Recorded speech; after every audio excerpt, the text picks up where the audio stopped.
મધ્યપ્રદેશથી શરૂ થયેલી એક પ્રેમ કહાનીનો 709 કિલોમીટર દૂર ગુજરાતના ગાંધીનગરમાં ખૂબ જ કરુણ અને લોહિયાળ અંજામ આવ્યો છે।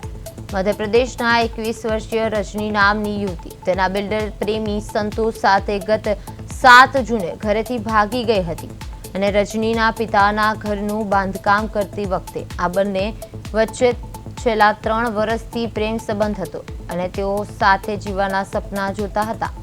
જો કે આ પ્રેમ પ્રકરણનો અંત ગાંધીનગરના નેશનલ હાઈવે પર આવેલી એક હોટલના રૂમમાં આવ્યો હતો। મધરાત્રે હોટલના બંધ રૂમમાં પોલીસ અને પરિવારના સભ્યોની હાજરી વચ્ચે જ પ્રેમી સંતોષે પ્રેમિકાનું માથું પોતાના ખોળામાં રાખીને છરીથી તેનું ગળું કાપી ઘાતકી હત્યા કરી નાખી હતી।